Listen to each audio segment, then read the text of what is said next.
Hey, welcome to another video. Today what I want to do is implement some small distractions to our engagement exercises. What we've been done in the past is building engagement. We've implemented luring, we've building automatic stops and rewarded the dog for focusing on our face. So what I want to do today is add a little bit of a distraction. We're going to add that first sheet to our stack of paper in engagement. What we're going to ask from the dog is very simple. You keep engaging with me and you get rewarded. If you engage into the distraction, the distraction will be punished. If you engage into the distraction will become boring and you will have no satisfaction. What's important is that you provide that contrast to the dog. So if you have a friend that is able to help you, he needs to know the rules. So the rules are the dog checks in with the person and the person will completely ignore the dog. The dog checks back into the handler and the handler is going to reward for that engagement and for that focus. So let me get my puppy and show you what it's all about. Next exercise that we're going to do is work on focus and implement a small. The reward criteria is that my dog needs to pay attention to me when, for example, a stranger walks in. So what we need to understand is the critical circle of confidence. So in the beginning, we might bring the distraction 5 or 6 feet away from us rather than close to us. We need to bring that distraction gradually to us while we're increasing that reward criteria. So it goes as follows. Hey, Popsy. So I'm going to make sure the dog looks at me, and I'm going to bring in a stranger. As soon as my dog keeps looking at me, I'm going to reward her.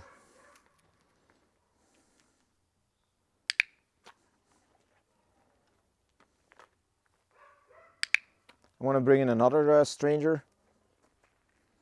And so here the thing is engagement, and my dog needs to keep looking at me and not at the distraction.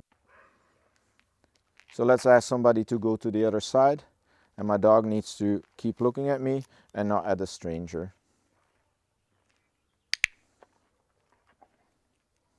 I dropped some food here.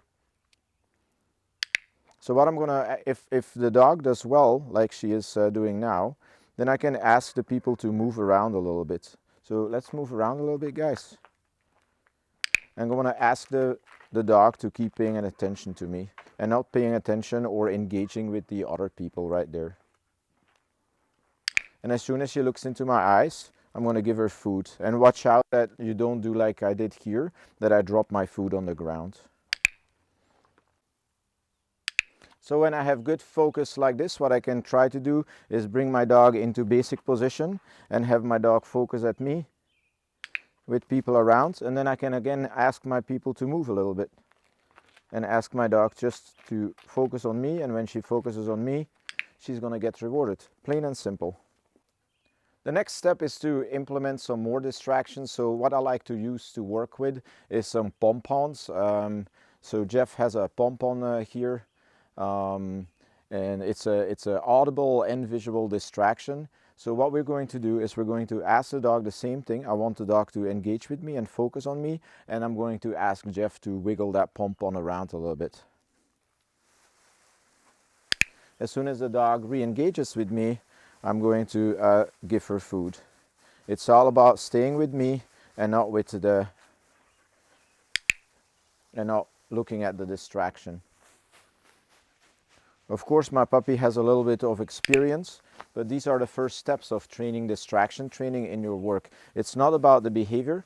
So when that happens, that Jeff did it right, the distraction immediately stops. So we're going to punish the dog for going to Jeff by cutting the distraction down. Good. I can put her in a heel, and I can ask Jeff to move around a little bit. Good. So when your dog is getting better like this, we'll amp up the distraction a little bit. From the moment the dog meets the criteria by looking at me, I'm going to reward her.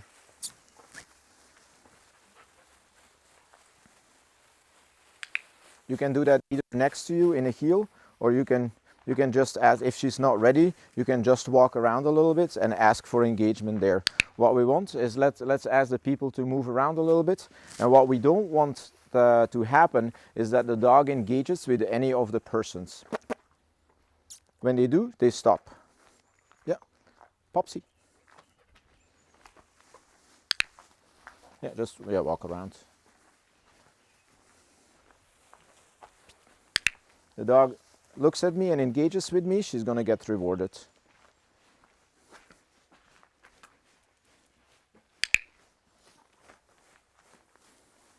So one of the things that I like to do as distraction implementation is grab regular urban stuff, especially when we live in the city, we'll have a lot of bikers. So what I like to do is condition my dog that bikers are nothing, bikers are neutral. So the first step is to bring in a bike and a person and ask the dog to do the same thing. So when I walk around the bike, when my dog keeps engaging with me, she's gonna get rewarded.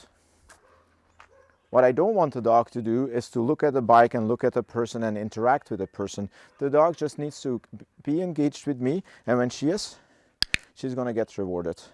When that is, when you're more advanced, what you can do is then ask her into heel, and we're gonna heel a little bit around the bike, and the dog is engaged with me. Follow it. And she's gonna get rewarded. So here we have Jeff and Tinka. The first thing that I'm going to ask him to do is reward Tinka for engagement and ask him to try to keep engaging with his dog. So what he can do is be just a statue. There you go. And don't fall into the trap that now he's just redeemed himself, because he was a little communist over there. But that you surprise the dog with a different rates of rewards. Okay, so let's add some distraction. So let's bring Stephanie into the group here and have her walk around and try just to be a distraction for Tinka. And if Tinka engages with Jeff, she's going to get the reward. A good practice here is to feed ambidextrous. There you go. I'm going to add myself into the mix. I'm a really big distraction for Tinka because I'm her regular handler. She lives here. She's one of my board and trains. And Jeff is her new handler. And again, watch out by spilling food.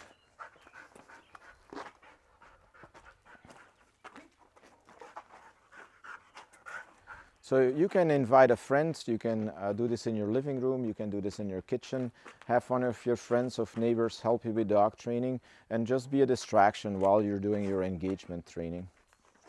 So let's ask Jeff to bring Tinka into basic position.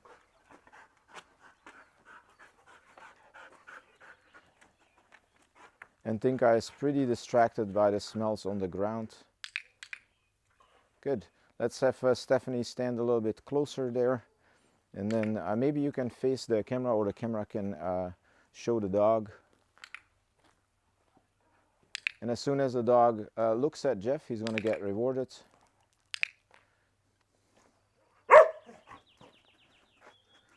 The dog disengages. We want to try to coach her back here a little bit. There you go. Put the dog back in basic position.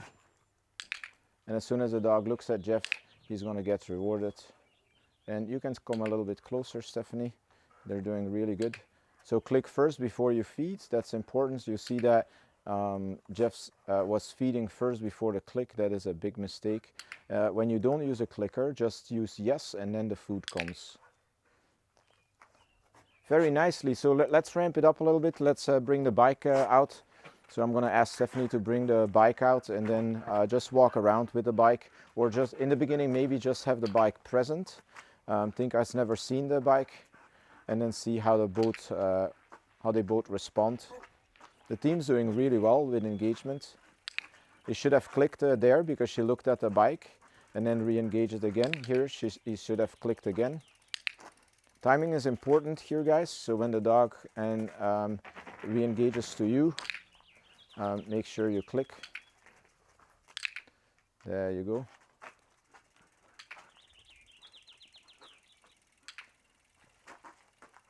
Very nice. And this is how it starts. This is how we introduce urban distractions and making sure that the dog learns to always engage with his handler. You can reduce your rate of reinforcement there a little bit, Jeff, and ask a little bit more of her. I will introduce another distraction here. The pompons are a very high distraction for drivey dogs. But this team is doing wonderful. As soon as the dog tries to re-engage with me, I am boring. So the timing there was almost correct. And these are a fun exercise. And you do this when you do these exercises, you do these completely separately from all your other work. So when you're working on technical stuff, don't implement distractions when your technical stuff is not completely ready. Engagement is one of the most important things to work on and will solve 80% of all the problems. I'm going to bring in another distraction for this team because this is very easy.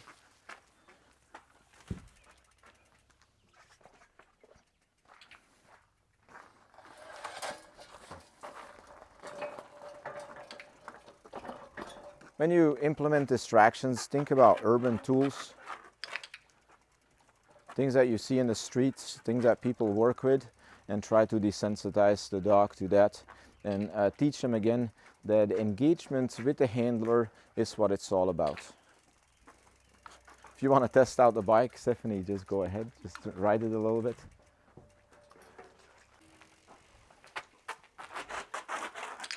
Jeff and Tinka are doing an awesome job.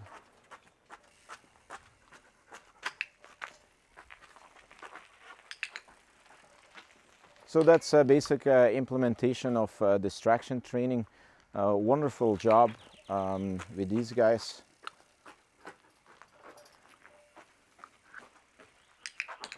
The next step was what you can do is after you move backwards is actually stopping. There you go, and see if the dog is going into a sit, a stand, or a down, and keep that focus towards you. So that is very important. The camera can come a little bit closer to film this team. So you guys can see a little bit more detailed view of what's going on.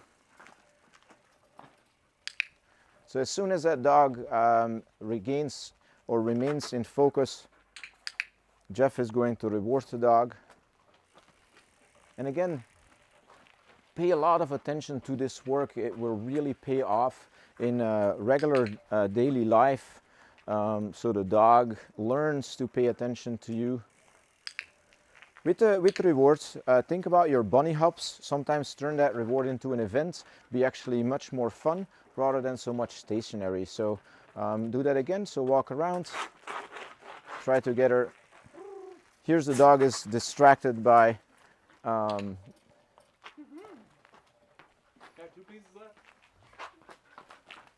So make your event after as part of the rewards and not part of trying to attract her. So good session of Jeff. Think I just earned her lunch by working. So let's switch it up. Let's bring Stephanie out with Rogue and see how this team is doing. Here's Stephanie and Rogue. The first thing that they do is just start rewarding for basic engagement. As soon as the dog comes up to me, I will completely freeze and stand still. That is important. It's like a punishment for the dog with engaging with me. This team is doing well. What could be better is maybe an ambidextrous feed. So the Rogue is almost creating his own distraction here with the sound of the ring from the leash hitting the ground. Good. Let's bring in Jeff and ask him to be a distraction. So again, when the dog approaches somebody else, he freezes, which is a punishment for the dog. So he learns that engaging with another person is not rewarding. We're going to ask to take this leash off because the dog is stepping on it and he's basically punishing himself for doing the right thing. So here's the handler a little bit late with a clicker. Good, nice. So we'll ask Jeff to go a little bit closer to Stephanie and Rogue. And again, here instructions are as soon as the dog engages with anybody else than Stephanie, you freeze up. Rogue seems to do really well. I love it.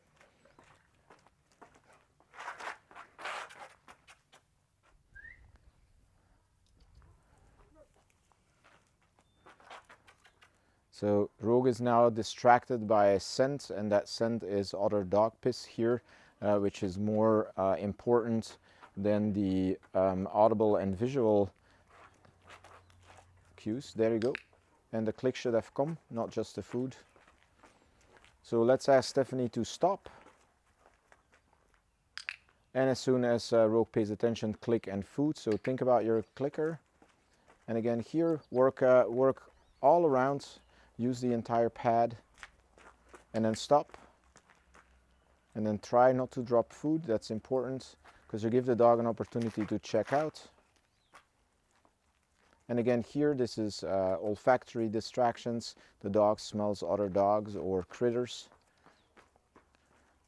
So when we do this for the first time, we need to set the dog up for success. So train in your own environment.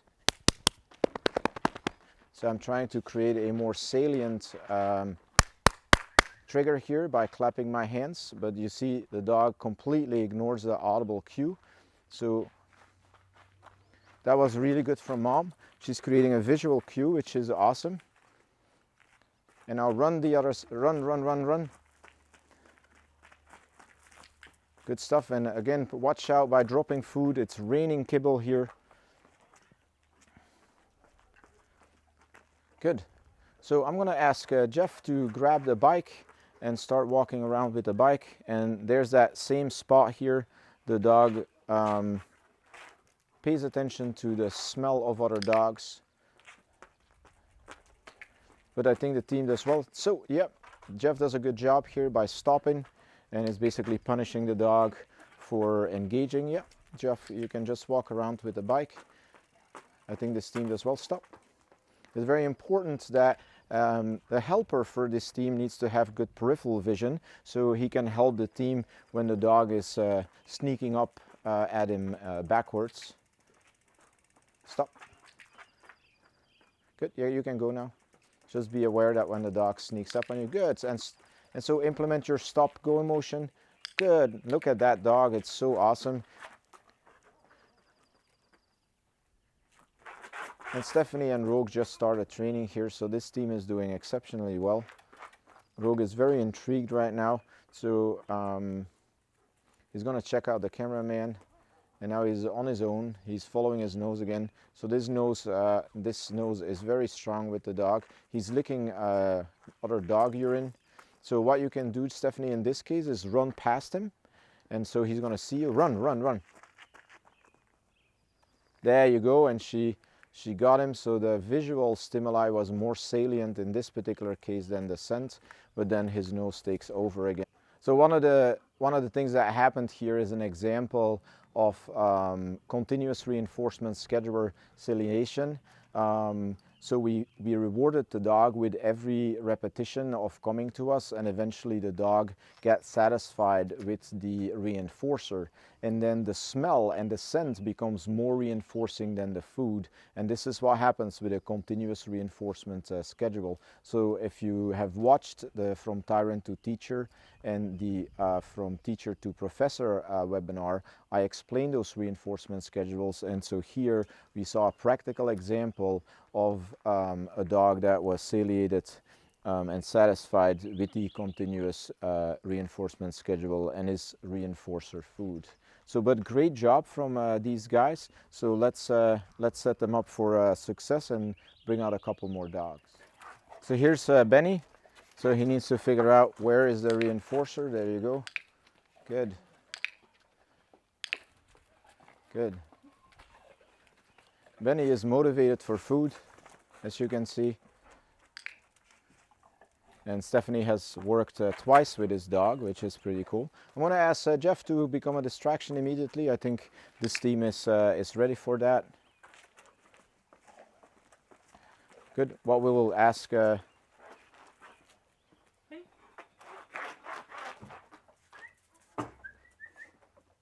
He knows there's food on the trailer. He can smell it, and he can't get to it. So very nice.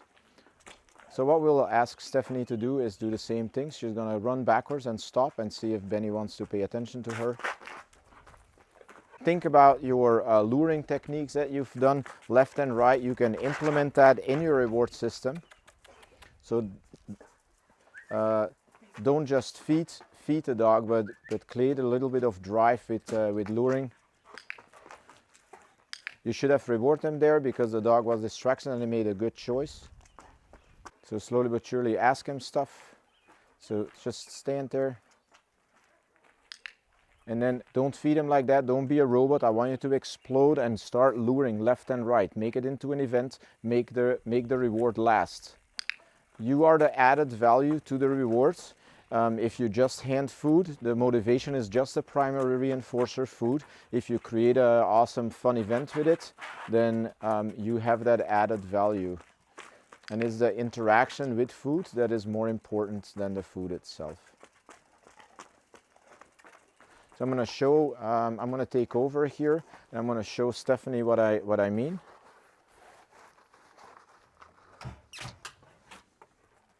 Yeah, so when I'm going to walk backwards, I'm going to ask my dog to sit.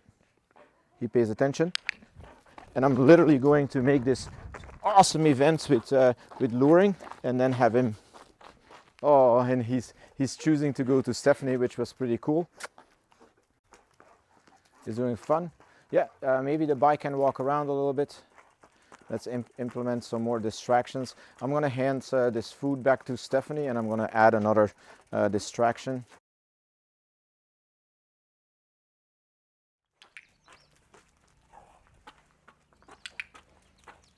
Okay, just stand still. Good. And then you can be entertaining.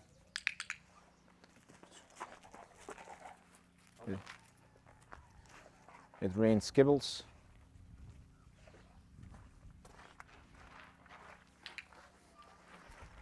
So this team is doing well, so I'm going to bring in the bike already. Watch out with feeding too fast. Yeah, so make sure that she swallows everything before you feed her, otherwise she's going to do that stuff.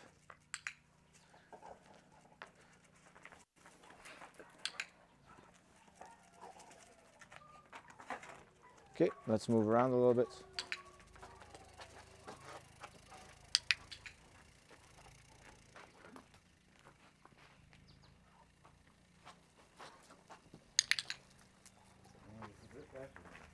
Say again?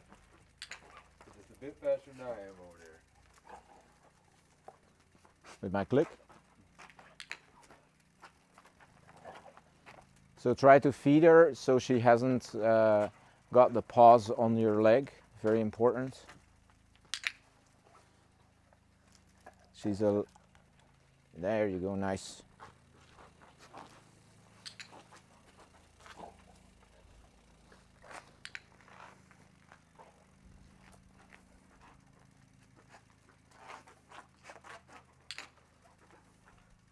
Okay, put her in basic position.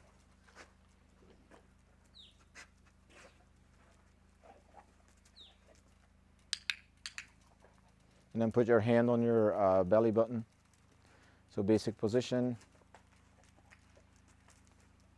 Lure in basic position, buddy.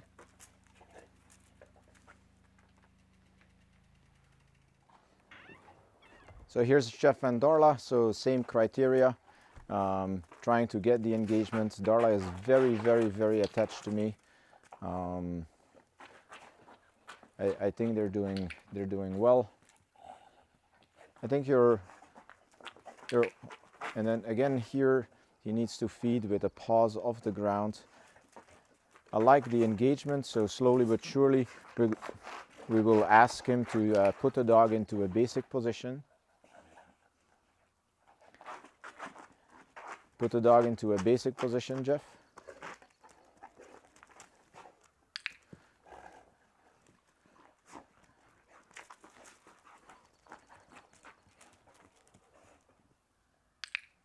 Nice basic position. So I'm gonna start walking around with the bike. Again, when the dog comes to the distraction completely stops, and then you allow the people to get engaged again. Watch out by dropping food.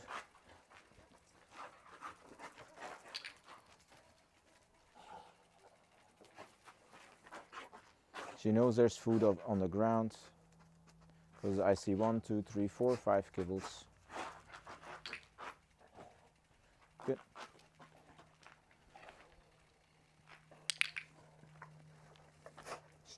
Again, here, one of the lessons is know where the distractions are and be ready to feed more than no.